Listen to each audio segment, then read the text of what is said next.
I am so excited for you to hear from my friend Clay Scroggins. He's an author and a speaker. Man, what incredible insights he gives. If you've ever looked for a mentor or finding your lane, you've got to listen to this conversation. Here's my friend Clay. Welcome to Market Mavericks. I'm Matthew Eford. Join me as I speak with leaders who are redefining industries in every corner of the market. From startups to established businesses, we'll uncover the strategies, challenges, and insights that drive success. Get ready to be inspired by the Mavericks who are shaping the future of business. Welcome, everybody, to Market Mavericks. I'm your host, Matthew Eford, and I'm so excited to have my friend here with me, Clay Scroggins. Clay and I met years and years and years ago at Athens Church when I was at school at UGA. But also, Clay and I recently reconnected through the Institute for Entrepreneurship. He came as a keynote for our quarterly summit this past spring and just dropped some incredible wisdom on us. And so I'm so excited for him to be on to share with us. But before I bring Clay on, I want to reference our sponsor here, Lighting Pros Franchise. I'm so excited to be a part of Lighting Pros and how we're serving people. So I wanted to read this short little ad for those who may be interested in learning a little bit more about the franchising space and Lighting Pros. Want a business that truly lights up lives in your own? Look no further than Lighting Pros Franchise. We're the trusted leader in premium outdoor lighting solutions. We're expanding with passionate entrepreneurs across the country. Imagine the satisfaction of creating stunning outdoor spaces backed by a proven business model, extensive training, and unwavering support. Say goodbye to seasonal winter slumps and hello to a growing year-round opportunity with low startup costs and incredible demand. Ready to step into a brighter future? Visit lightingprosfranchise.com and discover how Lighting Pros can illuminate your path to success. That's lightingprosfranchise.com, your vision perfectly lit. So Clay, again, I'm so excited for you to be here. Thank you again for your time. For those who may not know you, you were, the way we met, was serving on the North Point community churches as in leadership there, but you're no longer doing that. So if you're come on, tell everybody what you're doing now. Well, I am also perfectly lit. I love that phrase, Matthew. So thanks to the Lighting Pros. Grateful to be here. Thank you for taking your spotlight, shining it on me just a bit. I grew up in Tuscaloosa, Alabama. I moved to Atlanta in 1998, studied school at Georgia Tech, graduated with an engineering degree. But while I was in Atlanta, I got involved with this church that was really formative for me and decided at that point in my life that I wanted to go work in full-time ministry. So moved to Dallas, Texas to go to seminary. I jokingly say that I was there to study theology, but ended up meeting this girl, started studying her. I love it. My wife is from Texas. She was also in graduate school at Dallas Theological Seminary. We met in 2005 and got married in 2006. We live in Atlanta, have 5 kids, 16 down to 7. Our oldest is playing in the 3rd round of the Georgia girls high school state soccer playoffs tonight. Wow. Yeah. Against Screven County. Put Screven County on notice. We coming. We coming. Oh, man. I love that. I didn't realize you, let me cut you off just for a second. I didn't realize you went to DTS. So yes. when I as many people on the podcast know, I was a bivocational pastor for just over a decade. And if I did not go that route, my wife and I were going to move from Athens once she graduated, and we were going to Dallas. So the phenomenal school. So you were there when did you graduate? I was there from 04 to 06, and then I did another degree from like 10 to 13. Okay. So I was there twice. Nice. But yeah, best thing that happened to me was meeting my wife there. She was graduating from Texas A&M. She did graduate from Texas A&M, and then she was going to do this. She was real involved in this camp and was going to go do this like gap year program. And her dad, who is a wonderful man, was like, tell me about the accreditation of the gap year program. And she was like, what does accreditation mean? No, not really, but seriously. And he was like, yeah, you're not going to do that. You're going to go do something where you're going to get some real credit for it. And so she started school at Dallas Seminary, which I'm immensely grateful for him doing that, because Amen. Without that, I wouldn't have met her. So I worked as a pastor for 20 years in Atlanta. There's this network of churches called North Point Ministries, and I worked all over coming at a church called Browns Ridge. Alpharetta, North Point is in Alpharetta, and then a church in Buckhead called Buckhead Church, which was my last post there. And I did that until 2021 when Okay. I resigned. I've written 3 books on leadership, and I was getting a bunch of opportunities to speak on these books, but I was working in full-time ministry and loving it.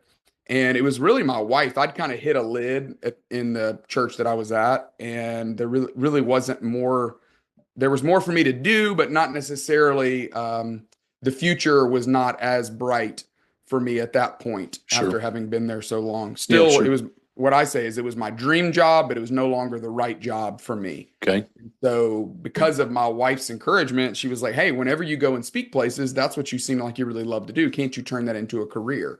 So, I resigned from my job and became I mean, I think of myself as a full-time corporate speaker who Sure. preaches a little bit on the side. Okay. So, in a way, I consider myself bivocational as I well. love that. So, Yeah, yeah, I'll cool. actually be this weekend, I'll be at Athens Church. Nice. But then tomorrow, I'll be speaking in the Atlanta area for a software company that is doing like a yearly leadership summit that they do Okay. for their team. So that's pretty much what I do. So you've been in this career for 20 years, and you feel called to, with a prompting from your wife in this conversation, of stepping away from that. You're still speaking, you're still teaching, but completely different role. So go back to that. Go back to 2021. We've got a lot of folks that we would consider in this podcast all over the world that listen. Hmm. God's continued to take this message and share it all over the world, which has been amazing. But they find themselves in that entrepreneur stage. They find themselves in, and this is an amazing job, but it's not the right job. It's just not the right fit for me right now. And I feel called into something else. I don't know how to make that leap. Let's go back to there. Talk us through that experience of leaving. What are some things that you learned? What advice would you have? Yeah, that's a is a very tender area of life for me because again, I thought I you use the word calling. I struggled with calling for a long time because I Sure. wasn't really sure what that meant for me. And in the church world, it can get a little convoluted because we certainly use that word a lot. So looking back, if you would have asked me then, do you feel called to do what you're doing? I would say, well, for sure. I now would say I was confusing my occupation for my calling. That my Oh, calling is okay. Yeah. Tell me more. it's about my, I would say that combination of your passion, your gift set, and then your burden, like the reason why God put you on earth, to me has become that has been helpful for me to see that as my calling, and then to see my vocation as the vehicle through which I can best exercise my call, or most exercise my calling. I mean, I feel like I execute or get to use my calling with my family as well, but um, my work now, the church job was really a great way for me to exercise that calling for that season. Sure. But yeah, so I got to the point. It was really I call it professional restlessness, which maybe that's similar to what you're talking about, that entrepreneurship. I didn't really want to be an entrepreneur. I just knew I'm at the end of my road here, to quote Gotcha. Boys to Men, right? Yeah. Um, I was at the end. I was like, man, this is not, again, it was so, it was internally disorienting because it was my dream job. So I'm like, why am I having so much discomfort or restlessness Sure. in what I thought I had always wanted to do? And yeah, that whole thing, like you don't want to run from something, you want to run to something. Sure. That was tough for me because I knew my time was done, but I didn't know what was on the other side. And so it felt a little bit like, well, if I'm resigning and I don't know what's on the other side, am I running from something and not to something? But it's worked out splendidly well. But I would say it was more, the season there was clearly over, Okay. more than I knew exactly where I was headed. Okay. So then let's talk about from the, and I don't want to get into your personal finances, but this is a big deal, right? You're For leaving sure. a stable job and you're launching out into something that is unstable, that you're bringing in income, you're eating what you kill, right? I mean, it rises and falls on you. And so Yes. talk to us about that. How did you help navigate your family through that process? Yeah, we've always tried to apply, some healthy Dave Ramsey-ish, Sure. saving practices of Sure. having like the emergency fund and the 3 to 6 month of savings in case something were to happen. So I knew we had 3 to 6 months. Okay. I'm like, worst case scenario, um, I'll if it's clear in 3 months that I'm not able to generate income, I will start looking for a full-time job Okay. doing what I had been doing. So that was incredibly helpful to have a little runway. Because you're right. Sometimes you'll talk to people and they're like, well, I'm experiencing this restlessness. And you're like, well, what kind of runway do you have? And they're like, I'm living check to check. And you're like, we probably ought to stay in your job and let's explore this in Yeah. other ways, right? Yeah. So for me, I had a really great situation in the place that I was because I went and had the conversation with my boss's boss that, hey, I I'm going to resign. And I wanted to finish, this was in June of 21. I wanted to finish the year in the role that I was in, which that's a long time to Sure. resign and then stay there for Yeah. six Sure. months. But I was just like, hey, I want to give you a heads up now that I'm planning on resigning at the end of the year, but I need to go ahead and start populating, or I need to start talking about this. And it was so much, but Sure. when you're in the pastor world, it's a little bit of a public situation. Yeah. So I couldn't just be on the side talking about, hey, I'm kind of looking around at what else is there without talking to my bosses. So they ended up giving me a little bit of time. They said, well, would it be helpful if we just give you some time to let you explore that and we'll continue to pay you?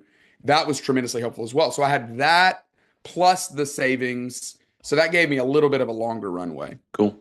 So you get started. I appreciate that feedback. That's very good to know. But you get started, right? Yeah. And you're traveling all over. How do you stay focused, right? I'm sure, just based on conversation you and I had at the summit, right? It's super easy to get very distracted, especially early on, right? Anybody wants you to come speak, of course, or come speak. You have this message, you have this burden inside of you. You're a fantastic communicator. You want to go share, but you get spread too thin. You get distracted. It's not the right audience. It's not the right message. Give us some advice for early startup business. It's very easy to get distracted. How do you stay focused? I would say, I mean, this is my experience has been focus was that's a little bit of a privilege to get to be focused. Okay. When I was early on, I would say year 1 or 2, I would jokingly say, I will do anything short of sin for a paycheck. So if somebody said, we want you to help us generate some content, we want you to do some writing for us, we want you to lead a cohort of a small group of men Sure. and women, we want you to speak at this thing that I felt like I had no business speaking at, or we want you to speak for a really low fee. I preached a ton that year because I Okay. had so many church contacts. So I probably preached 42 to 44 Sundays those 2 years. Wow. And I was that was about 75% of those was getting on a plane on Saturday night and flying to a church somewhere and then waking up, Ubering to the church, preaching, Ubering back to the airport, flying home, trying to make it home by dinner. So Wow. I did that a lot. So I Wow. feel like but again, I was so not scared, but I was motivated. I was like, I got to say Sure. yes to anything and everything. So it's a little tricky. I struggle with that when talking to entrepreneurs because I'm like, especially if you talk to one that's like spread super thin, it's real easy to say like, oh, you need to focus. But the feeling on the other end is like, bro, I need to say yes to everything because I need to Sure. take whatever's coming in. I got to pay the I will bills. say once I got, after about 2 years or so, I started feeling a little more stable. I started feeling like, okay, I'm not going to starve. I'm going to be able to earn an income. Let me now get real specific on what it is that I like to do. So I would say at that point, and who I can serve best. At that point, I created like the ideal customer profile, like who's the person that I'm best at helping. And for me, I've now been able to go, I am really good. I feel really equipped to help a Jesus leaning business owner or a Okay. Jesus leaning leader Okay. in the marketplace who Okay. has, 30 to 150 employees working for them.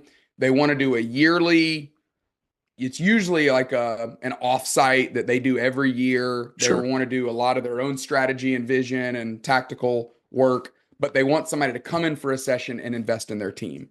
That is now the bullseye, which I love. The way I bumped into that, a friend of mine asked me, who's the perfect phone call? Who's the phone call that you get that you're like, oh yeah, I'm gonna slay this. Like this is exactly what I have been made for. I know confidently that I can help serve this client. So that was super helpful for me, but that didn't come until about the last 18 months or so. I love that. I love that clarity, right? And what a gift that your friend gave you to ask you that question. So when you go and you speak, what are you typically teaching on? What does that content look Yeah, like? well, the concept, I mean, I kind of knew this going into the publishing world, but I published the first book I published in 2017. And if you would have asked me then, if somebody would have said, why do you want to publish a book? I would have said, well, because a book is a business card to allow you to speak more. Yeah. And that has absolutely been true, that writing a book allows you to speak. And when you go speak, it helps to sell books. And so those two things all work together. So I've written 3 books. Two of them have done decently well, but one of them has done way better than the other two. It's a book called How to Lead When You're Not in Charge. And I speak on that book at least once a week. Tomorrow, I'm going to speak on this book to this software company that is doing a yearly event in Atlanta for they're bringing all their employees in.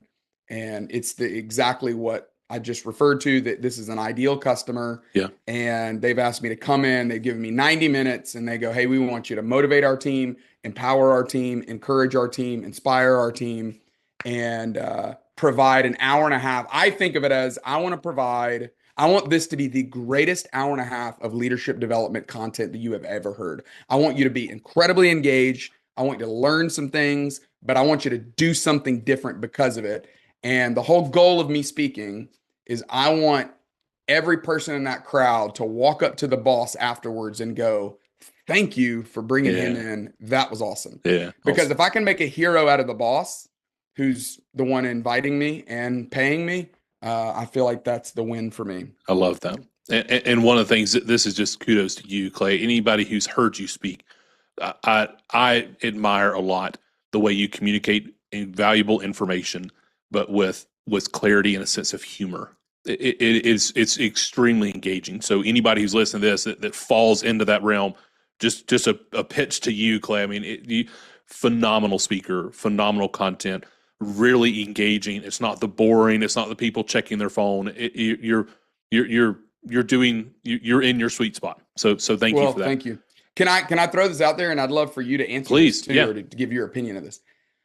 Here's the coolest thing about getting to do what I do now is that I can look back at all these different times in my life that I was sharpening this skill that I'm getting to use now, but I didn't know it then. Yeah. So when I was, I jokingly say the way I got started speaking, two things. One, I volunteered at our church to tell the Bible story every week. Sure. And if you can learn how to tell the Bible story and, they'd give you like 7 minutes, they gave you a script, but you had to learn how to be engaging, then that's a great practice. Secondly, the admissions office at Georgia Tech hired me to do a 50-minute info session on the different engineering disciplines that Georgia Tech offers. If you can tell a 7-minute Bible story, and if you can do a 50-minute engineering info session, you can learn how to communicate. But now I look back at all those reps that I was getting and I go, oh, those were preparing me for what I'm getting to do now, but I didn't see it back then. So I guess my question would be, what was that in your life? What were those things that you look back on now and go, oh, I was running that lemonade stand. I didn't even realize it was going to give me some business practice on how to lead a company. What were those things for you that now you look back on and go, those were reps? One that I love to share is my brother and I started, I don't even remember what age we were, maybe 4 or 5. I mean, we were young. We had toddlers. So we were little. My parents had a gumball machine down in the basement. We knew how to get into it. Our neighbors did not. And so we started selling gumballs to our friends for 25 cents a gumball. And we were making bank, right? We didn't have any overhead costs. We didn't have any inventory costs. My parents just thought we were going through a lot of gumballs. Man, we had that entrepreneurship spirit. I can look at that. I can look at the different fundraisers it was always the cheap stuff at the top, right? I mean, it was the little car that you can drive that this, I don't know, $5, and but you have to sell $1,000 of stuff to get. Well, as a kid, I never had a fear of speaking to people. I just didn't. I just very naturally overcame that, and so I'd go knock doors, and I would ride through neighborhoods. Wow. I'd ride through next door neighborhoods. Wow. I would go to businesses. That was just who I was. So the thing that I teach my boys. So I have 3 young boys at home. The thing that I always teach them, the worst they can say is no. That's the worst that they can say. So this several years ago, we were at an event that we got invited to at it was at the time SunTrust, now it's Truist Park, and we were getting pictures, and we were down to the field, and my son wanted to go out on the field, and I just said, buddy, if you want to go, you need to go ask that person. And he said, but I'm scared. I said, that's fine, but let's talk about it. What is the worst that he can say? And he said, well, you say it's no. And I said, that's right. The worst he can say is no. And what did he say? Yes. So we went out on the field, right? I mean, it's like the worst of that is so. Anyways, that's a little bit of a tangent. Yeah, you don't get a YES without an ASK, right? That's right. Amen. Amen to that. But for me, it is communicating, right? And so let me ask you a selfish question, Clay.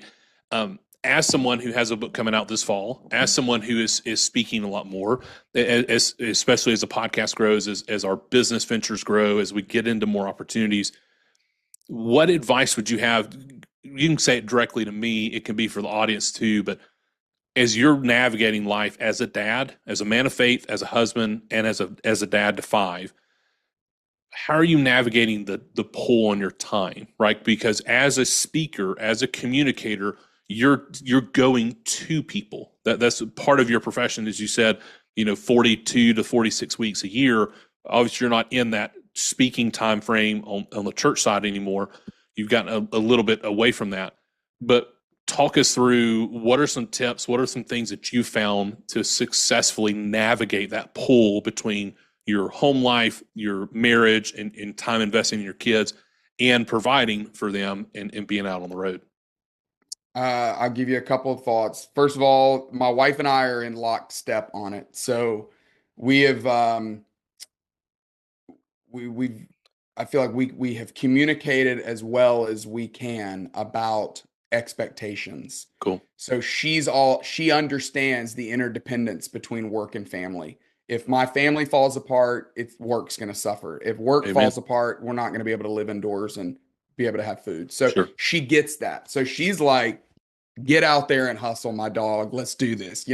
She's great, but she also is, she doesn't want me gone all the time. So I would say number 2, there are seasons for everything. So when our kids were the age of your kids, I did almost 0 traveling at all. And so at the time, the trips would have been like going to conferences, doing stuff at other church mission trips, Sure. leading groups of people on stuff. And I just categorically said no to most of those things, because when their kids are real little, the work it's so physical. I mean, it takes a lot just to get kids into the bath or get them fed, get them in the Sure. bath, get them homework, get them to bed. It's a lot. And so it was just a very different season. Now our kids are mostly teenagers, and they all have activities and stuff at night, in the evening, afternoon. So the biggest tax is on just driving. I mean, she just needs me home as much as possible just to get kids to where they need to get. But it is much easier for me to travel and be gone at this point. So Cool. Generally, I try not to do multiple night trips. I try to just do one night. Okay. I would say the other thing that's been real helpful for us is just that simple principle of, you probably saw this in a class somewhere where they put the water in, they put the sand in, they put the rocks in, it doesn't fit. But if you put the big rocks in, then you pour the sand, then you put the water, you can get it all in there. Which is kind of bizarre how that works, but it shows how important order is. And so for us, those big rocks are faith. Obviously, it's really your podcast, right? It's faith and family, and then finances would be right there with it. So just what are some of those big, number 1, she's my priority. We try to have regular date nights. We try to get away once a quarter or so. We try to do that general rule of a night a week, like a date a week, a night a quarter away. Okay. Sleeping. I had a mentor that used to say, sleeping in a bed where neither one of you made the bed, like that Oh yeah, I like concept, that. right? Yeah, yeah. And then a year, or like it's not always a week, but like, hopefully like 3 or 4 days a year where we're away. Secondly, parenting, trying to be present. The key to me, it's not the quantity of time, it really is the quantity of the time, the quality of the time. So Yeah. really my struggle is trying to know our kids' hearts, trying to really understand what do they care about, what are they into, and then trying to feed into and fuel that, trying to be a part of that, which it's easy when it's my own hobbies. It's harder when it's a Sure. kid that likes things that I don't like. And then thirdly, the faith component has been really challenging because I preach a lot on Sundays. So trying to figure out how do we integrate faith into our life when we might not always go to church together. So Sure. we've had to find some other rhythms to be able to do that. So those are just some general thoughts on how we've been able to do that. No, I love that. And one of the things. Constant struggle Oh for yeah, everybody, right? sure. But the insight is very helpful, and I appreciate the guardrails that you put up in your life, right? That Yeah. you're giving yourself a pathway to navigate through different opportunities, right? Because you're going to get, as you continue to grow as a speaker and you write more books, you're going to continue to have more opportunities that will lead into other things that may not be right for you right now. It may be, but it may not be. And it helps give you the lens to evaluate opportunities instead of just running ragged, running your family ragged, and then 2 years from now having the conversation of like, oh wow, I can't believe we're here, right? So those kind of guardrails are really helpful, and I appreciate that.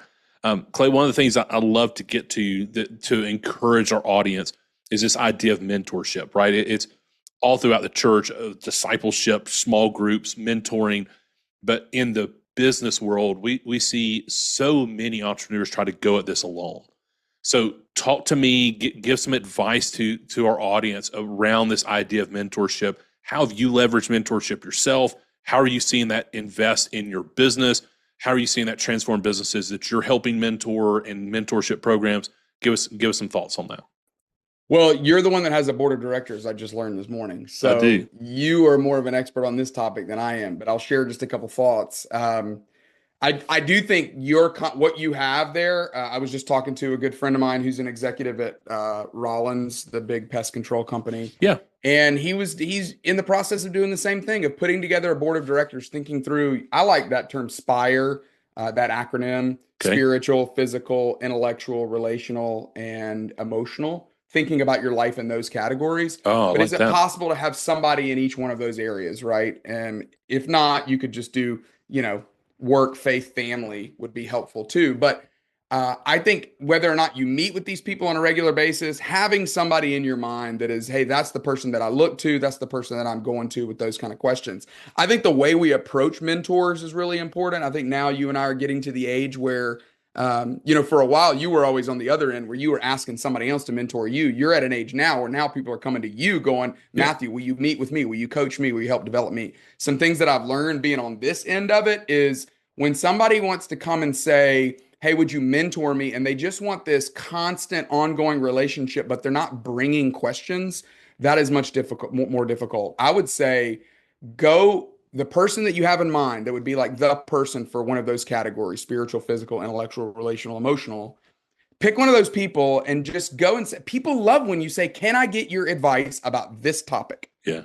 Don't say, can I meet with you every week at 7 a.m. or 9 a.m. or whatever? Do not do that. Just say, can I get your advice on this topic? And then if it goes well, say, hey, would you be okay if I followed up in a month or so, or 2 months, or however long?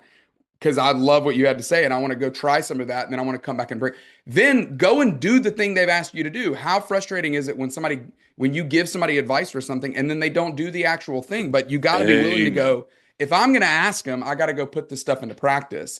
But again, I don't love the indefinite, can you just mentor me? Can I meet with you for the rest of my life? Yeah. I like trying to take it one step at a time, one meeting at a time, but you got to go open notebook, pencil in hand. You better pay for the meal. If you invited them there, you better pay for the meal. Why? Because people pay attention to things they pay for. So Yep. even if you pay for the meal, you're going to pay better attention. And then last thing I'd say about it, I would not exclude I'm learning a lot about the concept of reverse mentoring, about Okay. having somebody not just in general, we think of somebody older than us, further down the road. They've done the thing we're trying to do, and we kind of want to be like them.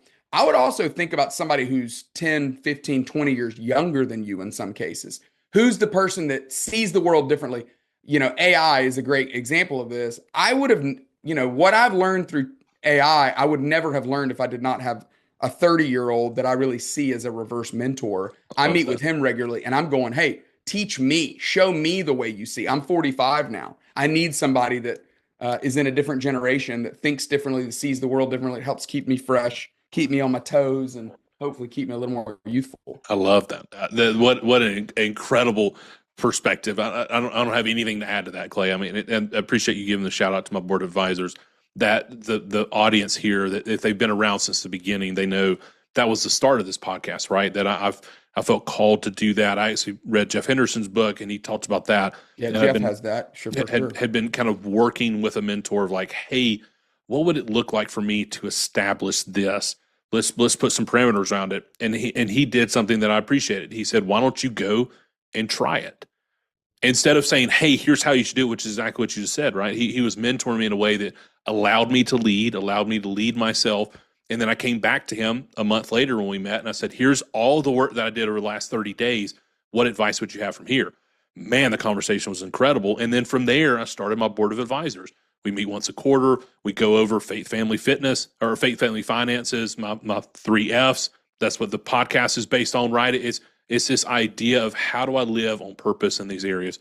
I love Can I it. ask you, a lot of people can't get over the hurdle of doing that because they think, man, I don't want to like ask these, high-powered men and women to come and sit down, take a morning out of their quarter to talk about me. That feels like a little egotistical. I talked to somebody on your board of advisors this morning, and he said, I look forward to that meeting every quarter. Yeah. How do you get over that hump of going, you know what? Whatever I feel like I got to move past that and make myself do it. It's a great question. So one of the things is my innate, the worst thing to say is no, right? But what I did was with a lot of prayer, with some encouragement, with my wife being on board with me on this, I went to men that I admired of where they are in their life in those 3 categories. And I laid out the parameters around this is what I need. This is not indefinite. This is the response that I need from you. This is the time commitment I need from you. Here's how long we're going to meet. We're going to be very strategic on when we meet. We're going to have a nice dinner. I'm going to pay for the dinner.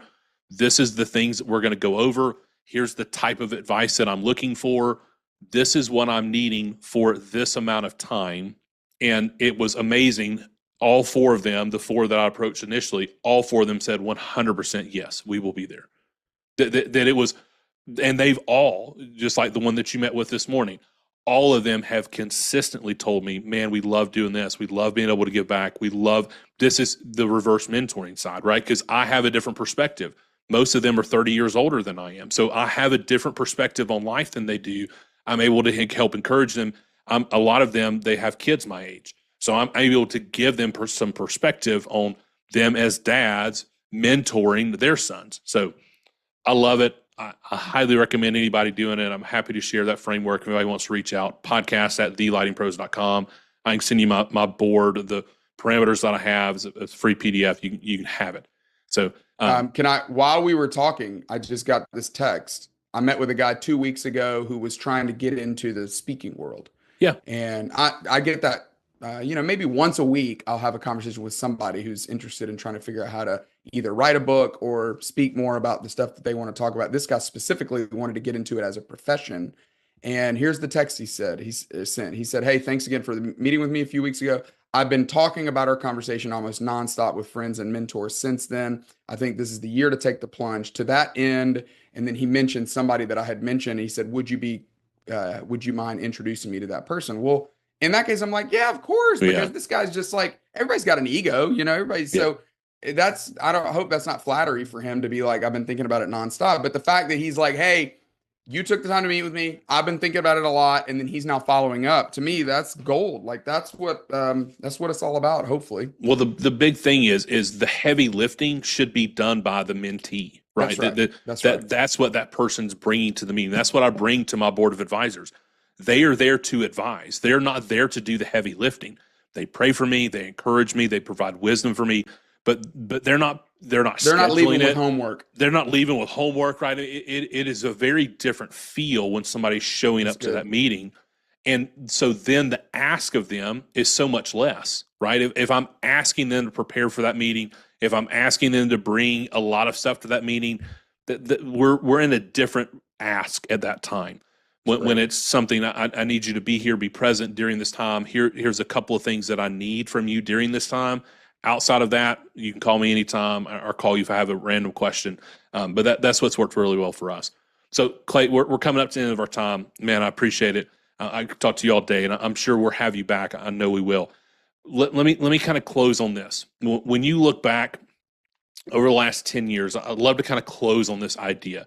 If you go back to younger Clay, go back to 35-year-old Clay, what's a piece of advice that you would give him?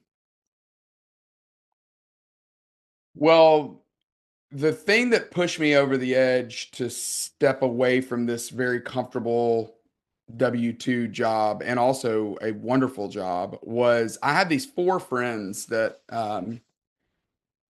separately of each other, they could tell I was not doing well on the inside, that I was work is it's amazing how much work can take a toll on our emotional psyche, right? Sure. And so they could tell that I was kind of just bumping into stuff that it was harder for me to reset my positivity at work. And I mean, I jokingly call it an intervention, but they said, "Hey, we want to come meet with you and talk about your future, your career." They loved me enough to spend the time to help me think through the things that I really needed to be thinking through on my own, but maybe wasn't as disciplined to do it, or maybe was just avoiding it because it was hard. And so if I could give the 10 years ago person advice, I would say, hey, don't put those guys off, because I canceled the first meeting because I did not want to meet with them because I thought they were going to try to talk me into quitting. Yeah. Number two, lean in as hard as you can to the advice that they're giving you. I would say it took me about 8 months to really take their advice. Okay. Which they weren't necessarily giving me advice to resign, but they were giving me advice to think about my career a little bit differently than I was thinking about it. Sure. And I wish that I would have been a little bit more proactive on following up about that. But I think I was just dealing with a lot of emotional noise for sure. But that's what I would say is I would say, hey, foster those friendships. When those guys say they want to, I probably didn't even need to make them. I wish I hadn't even made them come and get me. I wish I would have done what you did and said, let me go get them and set up a meeting with them. But I just think those people that God has put in your life that care about you, that have some wisdom, that has some experience, man, those are essential people. And there aren't many people in the world that can help you think about your career more than those people can. Yeah. And then secondly, I would just say, my wife, God's voice, it's unbelievable how much God's voice sounds like my wife's voice, or vice versa. She certainly is the barometer in our family, and she's certainly the barometer in our relationship, and she's also been the barometer in our my career. The barometer is an interesting tool because it doesn't tell you what the weather's doing, it tells you what the weather's about to do. Yeah. And it's unbelievable how intuitive she is about that, where she can feel something that's coming that's not even here yet. And so I would just encourage that 35-year-old to say, hey, get used to listening to that voice because she's dialed. I love that. Well, what a gift. What a gift that your bride is to you. Well, Clay, thank you again for your time. If somebody wants to get in touch with you, if they want to know more about your resources, your books, you as a speaker, please don't give out your cell phone number. But how do they get in touch with you? Well, I will give out my cell phone number. Happy to. It's on my website. But my email address is clay.scroggins@gmail.com. The thing that I do that I love doing more than anything else is going and getting to talk about leading when you're not in charge. And so if I can ever do that with somebody that's listening, if I can ever partner with you to help invest in your leaders, it would be my honor to get to do that. So clay.scroggins@gmail.com. That's my personal email address. My website, Clay Scroggins. I've got a weekly newsletter. My phone number's on there. Text me. Cool. I was sitting in church like a couple of months ago when I who's the perfect phone call? Yeah. I was sitting in church and I got a text. It's a pretty big company in Atlanta. They said, hey, we're doing this offsite. They texted me on a Sunday morning because the guy was like, hey, sorry, I'm texting you on a Sunday morning. And about halfway through our conversation back and forth, he said, I put a request in on the website. He goes, hey, just real quick, who am I texting with right now? And I said, this is me, bro. What do you mean? And he was like, oh my gosh, I didn't know. I thought I was maybe talking to your speaking agent or something. But no, I really enjoy dealing directly with people because I really love people. It's one of your gifts in life too. So anyway, would love to stay connected. Thanks again for having me on. Love it, brother. Well, thank you for your time. Thank you, everybody, for joining us today on Market Mavericks. We'll see you soon. Thank you for joining us on this episode of Market Mavericks. We hope you're walking away inspired and ready to take your own adventure to the next level. Don't forget to follow the show to keep up with our latest episodes. And if you enjoyed today's conversation, make sure to subscribe, share it with others who could benefit. And hey, if you know a market maverick who has a story that needs to be heard, please drop their name in the comments. We would love to bring their insights to the show. Until next time, keep pushing boundaries and leading with purpose.